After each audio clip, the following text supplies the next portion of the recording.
நான் post banner flux இதெல்லாம் பார்ப்பேன். எல்லா பக்கமே தளபதி விஜய்னு போட்டிருக்காங்க. நான் படிக்கும் போது என் மனசுல ஒன்று தோன்றதை சொல்லிடுறேன். தளபதி ஏற்கனவே தமிழ்நாட்டில் ஒரு தளபதி இருக்கிறாரு.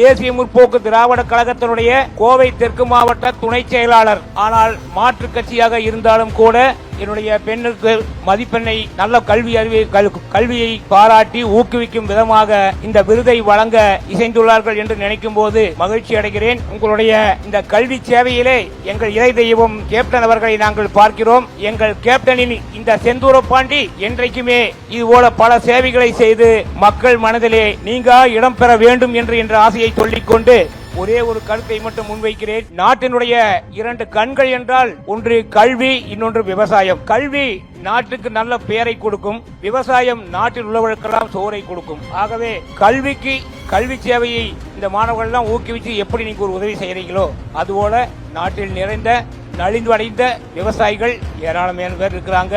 ரொம்ப வாழ்க்கையில் முன்னுக்கு வர முடியாம நலிந்த விவசாயிகளுக்கு இது போன்றது ஒரு உதவியையும் தாங்கள் செய்து அந்த விவசாயத்தையும் விவசாய குடும்பங்களையும் தூக்கி நிறுத்தி அவருடைய வாழ்வாதாரத்தை நிலைநிறுத்தி தருமாறு இந்த இடத்திலே என்னுடைய வேண்டுகோளை சொல்லிக்கொண்டு தாவேகா நிர்வாகிகளுக்கு என்னுடைய அன்பான ஒரு சின்ன கருத்து. நான் போஸ்ட் பேனர் பிளக்ஸ் இதெல்லாம் பார்ப்பேன்.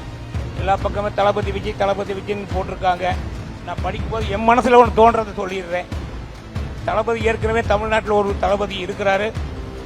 ஆனால் இவர் அந்த மாதிரியான தளபதி அல்ல. திரையிலே ஒரு விரல் புரட்சி செய்த தளபதி இப்போ நிலத்திலே அந்த ஒரு விரல் புரட்சியை செய்ய வந்திருக்கின்ற புரட்சி தளபதி.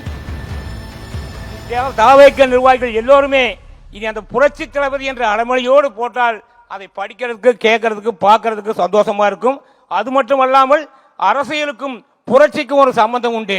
புரட்சி தலைவர், புரட்சி தலைவி, புரட்சி கலைஞர், அதற்கு அடுத்தபடி புரட்சி தளபதி, அப்படி ஒரு அமைப்பு வரணும். நிச்சயமாக இந்த தமிழ்நாட்டிற்கு ஒரு நல்ல ஒரு காலம் வரும். உங்களுக்கு ஒரு மக்களாலே நல்ல ஒரு பேரும் வரும் என்று கூறிக்கொண்டு இந்த வாய்ப்பளித்தமைக்கு நன்றி பாராட்டி விடைபெறுகிறேன். நன்றி, வணக்கம்.